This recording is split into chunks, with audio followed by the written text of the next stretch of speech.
Hi friends, welcome back to Faith and Arrow Homestead. My name is Jaylee. It is August. We've got all sorts of goodies coming in the garden, and I wanted to give you a good summertime lunch idea.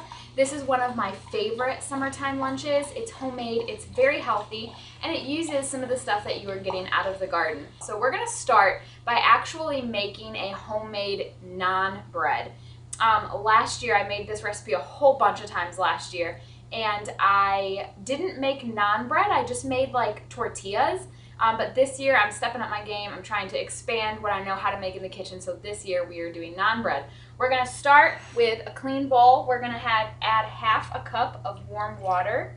To that we're going to add a teaspoon of sugar. I'm just going to give that a little mix to try and dissolve that sugar in the warm water.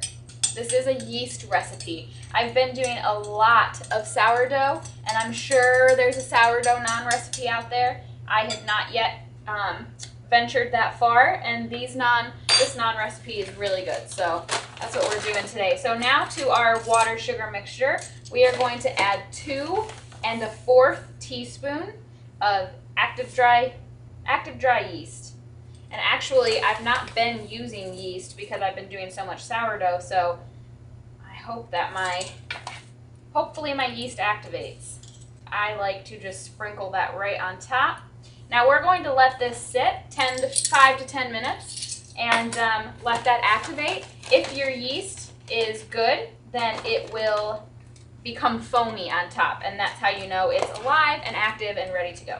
It's been a while since I've used yeast, so I actually needed to dump out the first one and do it again because the first one didn't activate, and I started worrying that my yeast was no good, but it was because my water wasn't warm enough. You have to get your water around 105, 110 degrees, but my trick is to dip your pinky in it, and if it's too hot for your pinky, it's too hot for the yeast, but you want it to be right on that border, like borderline too hot, but not too hot. Because I don't ever use a thermometer. But this activated, it's foamy, we're good to go. So the next thing I want to do, in a separate bowl, I want to add 2 1/4 cups of all-purpose flour. Use the back of your measuring cup to kind of make a well in the middle. To the well in the middle of your flour, you're going to add 1 tablespoon of salt, 1 tablespoon of olive oil. This recipe calls for half a cup of plain yogurt. You can use just regular unsweetened yogurt, you can use Greek yogurt, you could use sour cream if you needed to. I don't have any of those things. However, I do have milk kefir, unsweetened, unflavored, just plain milk kefir that I've been making milk kefir chocolate milk with every day, because as you guys have kind of heard me talk about lately, I'm really working hard on getting all of my vitamins and minerals and nutrients, probiotics, prebiotics. And milk kefir is really good for you. So I'm going to use that in place because it's very similar to yogurt. You want half a cup of that poured right in there. And then you want your water, sugar, yeast mixture in there as well. I'm just going to kind of start mixing this together here. You're going to have a very wet, sticky dough. I got in there with my hands just for a second, just to try and make sure everything was scraped up off the bottom and combined. And the dough is very wet and sticky, just so you know. All right, now you want to cover that with some cling wrap or clean kitchen towel or something, and put it somewhere warm and let it rise. I'm imagining in my summer kitchen it's probably going to take about an hour. Remember that when you are setting things aside to rise, the time in a recipe is just a suggestion. It doesn't mean anything. The environment in your kitchen has everything to do with the rise time of something. So you want it to double in size, and so however long it takes for that to happen is how long you need to wait. If your kitchen is very warm, it'll probably take, more like 45 minutes or maybe even 30. And if it's colder in your kitchen, it could take more than an hour. So I'm going to set a timer for 45 minutes, and I will check back in on this and see how it looks. I'm going to put it in the oven with the oven light on. The next thing that we are making for this recipe is a tzatziki sauce. If you've never made a homemade tzatziki sauce, or if you've never had tzatziki sauce, it's very refreshing, so delicious, great for the summertime, and the flavors go so well together. You've got a Greek yogurt base, cucumber, dill, garlic, olive oil, so good. So I have a garden cucumber, When I'm eating like cucumber slices or putting cucumber in a salad, I often do not peel it because I like to peel.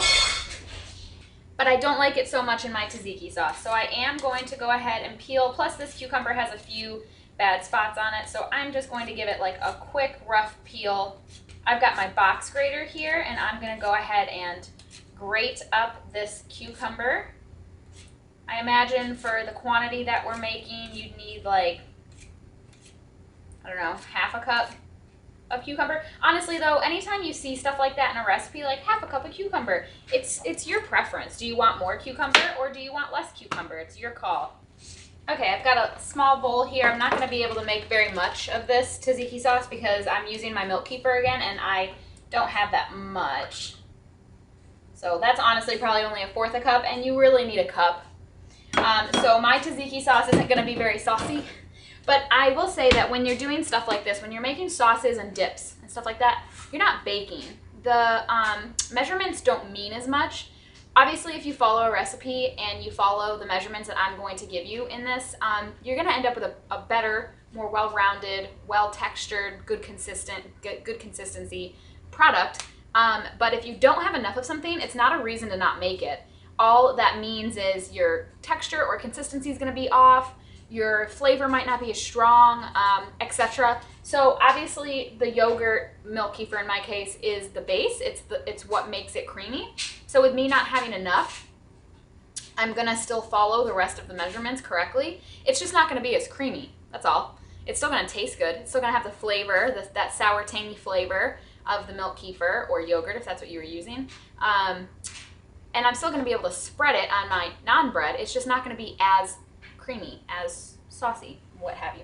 So to my milk kefir, I'm going to add my cucumber. No, I'm not blotting it or straining it, trying to get rid of any of the liquid, especially not me because I don't have enough of my yogurt base, so definitely want all the liquid. So I'm gonna add that in there. If I see any stray seeds, I'll pick them out, but my box grater does a pretty good job. The seeds mostly land on top and then I just like brush them off. I'm gonna add 1 tablespoon of lemon juice. Obviously this is not the best quality lemon juice out there, but it's what I have open right now, so I'm gonna do it. We're gonna do half a tablespoon of olive oil, 1/4 a teaspoon of salt, and then you want to mince a clove of garlic, and I do have garlic because I've already harvested my garlic out of the garden, but I'm gonna be honest with you, I'm getting really hungry. And I don't feel like mincing a clove of garlic. I really don't. So I have these organic garlic granules that I bought at the store the other day, and I've actually really been wanting to try them. So, oh, that smells, oh man, that smell is really strong. These smell really good. So I'm just going to, I'm not even going to measure. I'm just going to throw some in there. I love the garlicky flavor in a tzatziki sauce. I usually go pretty heavy on it, so I'm going to do that. But yeah, if you have a clove of garlic, mince it. Obviously, that is the superior option here, but I just don't feel like it. And then lastly, dill. So last year, I used fresh dill as often as I was able. I did grow some. My neighbor had some. Ooh, just caught a whiff. I did not grow any this year. It's been really hot and very humid.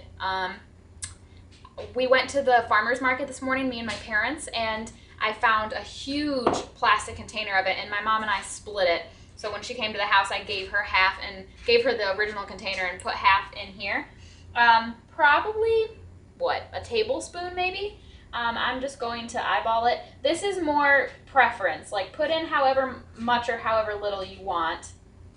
But the dill definitely gives this the quintessential tzatziki flavor. And I love it. Absolutely love it. I love dill. I love dill and tzatziki sauce. So, so, so, so good. Yeah, so this is actually really watery. Maybe I should have gotten some of the liquid out of the cucumber. Yeah, I'll put a little note too while I'm editing. Squeeze out a little bit of the cucumber liquid. I wasn't thinking. Actually, this is my first time making this year. I made it a bunch last year, but I haven't made it this year, so I wasn't thinking. The it made it really runny that I kept all the liquid in the cucumber instead of creamy, and I was already short on the creamy ingredient, so it's okay, and it's fine. This is still going to be delicious and everything. That's just like I was talking about earlier. Like, it just messes with the consistency or the texture of something when you don't have the right balance of things. So this is watery instead of creamy, but the flavors are all still going to be there. And I'll just have to eat it really quick so it doesn't make my naan bread soggy, because I don't want that.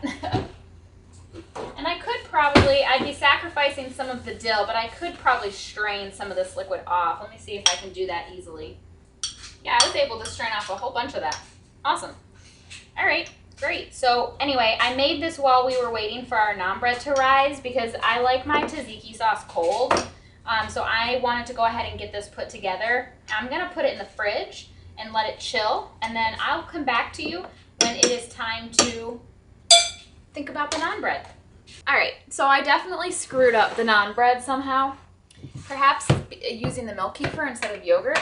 I'm not exactly sure, but it did double, but just barely, and it is super sticky, super sticky. So what I'm going to do is put down a bunch of flour, and I'm going to scoop it out onto the counter, and I'm just going to work in some flour until I have a dough that more closely resembles what I'm looking for. And we're just going to go and see what happens. So my thought process is, even with the fact that this is like kind of screwed up and not exactly what I'm looking for, we're making a naan bread, so even if it doesn't completely work, I'm imagining we're still going to end up, at least worst case, with just like a flatbread, like a super flatbread. So, you know, I think I don't want to waste the dough, so I think it's worth pursuing. So I'm just going to try to help this stickiness, work some flour in here, see if I can get this to resemble some sort of dough. And I'm still going to go ahead and separate it out into, well, you're supposed to be able to get 8 naans out of this, but this didn't bulk up, so we'll see how many I end up with. And this is all just a part of being in the kitchen. Sometimes things just don't work out, even if you've made them before and you have experience and you know what to look for and how things work and how to get there. Sometimes it just doesn't happen. And that's okay. All right, well, let's try it. Let's see what we can do. So I'm going to cut it in half.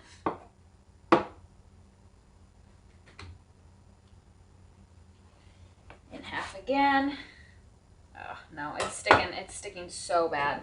This is wild. All right, let's see if I can roll this out at all. Give it a shot.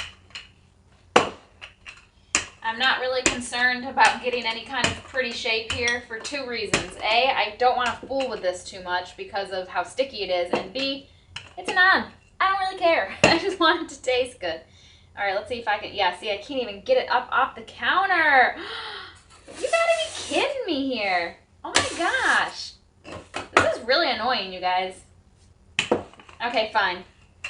This'll do. So now I'm going to use my cast iron skillet. I'm going to heat it up, get some butter in it. You can also use oil if you don't want to use butter, but I just have really good butter that I love using.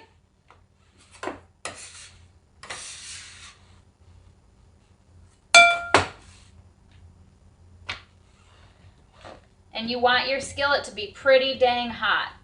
All right, I'm going to go ahead and add some butter. Get that melting in here. You want your skillet to be really hot for this. So I'm going to let that sit for just a second. Let's go ahead and see what it does. So normal naan is supposed to bubble up. I kind of figured that it wasn't going to with the way that this had been going. But you know what? We're still cooking it in the cast iron with butter. I think it's still going to taste good, but we shall see. I'm going to give it another second here and then I'll flip it. Ooh, yum. That looks good. Love that golden color. Yeah, so look, on the other side, it looks like how it's supposed to. Nice. All right, maybe it's not a total lost cause. All right, we have our flatbreads. I actually think the first one turned out better than any of the others. And I think that's just because I had my heat too high. So the farther into it we got, the more they started to burn. The first one's pretty perfect and golden, but that's okay. It's just a matter of, you know, watch as they were cooking. I was over here preparing the next one. And usually, like when I make tortillas, I have them in a stack all ready to go. But because they were so sticky, I didn't keep up with it as well. So that's part of the reason. And then also, these are really thick because, excuse me, I was supposed to cut them into 8 pieces. I did not want to fool around with rolling out 8 of those with as sticky as they were. So I just did the 4. So they're really big and really thick, and that's why. But you're supposed to roll them out thinner, and you're supposed to have 8 of them, just so you know, because I'm taking the scenic route on this recipe, and I'm really sorry, but I'm trying to inform you as I go so that you can do it correctly. The last thing I need to do, little tip here, or I guess just telling you what I do. In the summertime, I keep a cutting board out on my counter, and like at the end of the week, I'll like wash it. Otherwise, it just stays with my knife on the counter. Because I'm constantly chopping veggies. I eat basil and peppers in my eggs every single morning. So like literally I'm constantly cutting stuff. So I'm just going to rinse a few cherry tomatoes. My tomatoes are not in yet. I've got a bunch, but they're green still. So I got these at the farmer's market this morning. My tomatoes are super behind this year. And I'm just going to have them. Gonna get another plate. I don't know that I want a whole one of these right now, so I'm just gonna tear off a piece of one of them. Get out our tzatziki sauce and my feta. I love feta cheese. All right, so I'm gonna go ahead and spread some of my not so creamy tzatziki sauce on here. Normally this is really white and very, very creamy. But you guys saw, you know. It's fine. It's still going to taste really good. It's just doesn't look and doesn't have the consistency that I'm used to. I'm going to crumble up some feta on here. And I'm going to put some of my cherry tomatoes on here. And there we go, you guys. We have a super delicious, nice and healthy summertime snack or lunch or whatever you need this to be. It can be for you. And let's see if I can get it so that we can take a bite.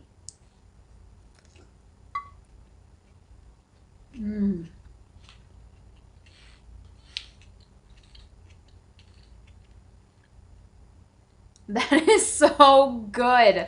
Even with the mistakes that I made and the obstacles that we faced in this recipe, it is still so good.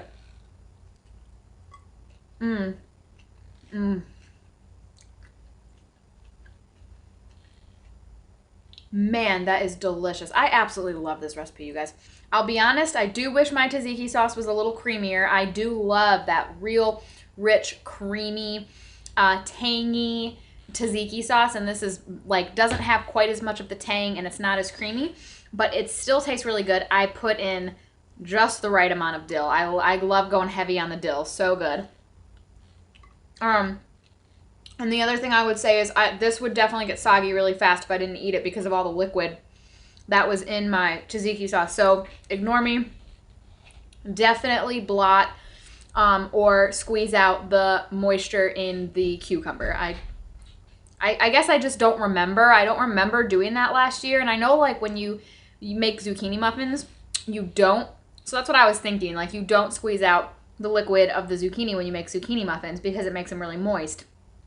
But I wasn't thinking that you want your tzatziki sauce to be kind of thicker and creamier. So yes, do that. Sorry that I gave you the wrong advice earlier. We totally took the scenic route on this recipe, and I'm really sorry.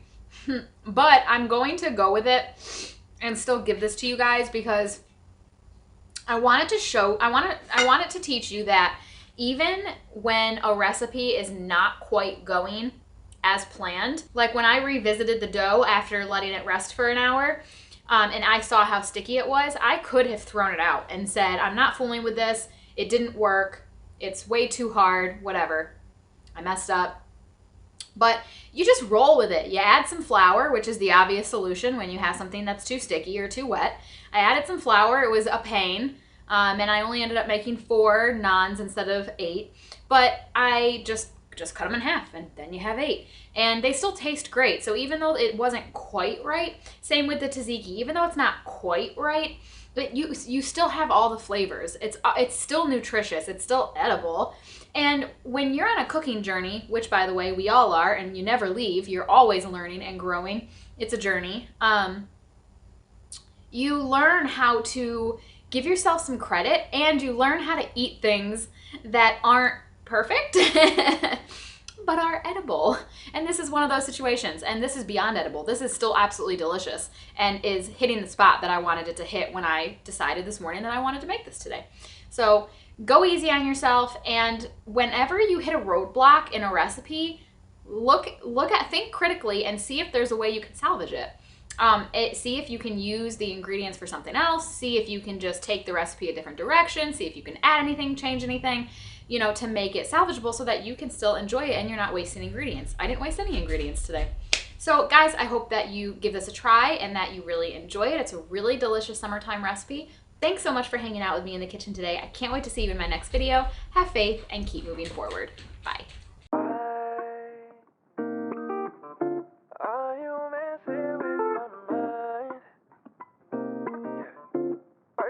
Tell me that you're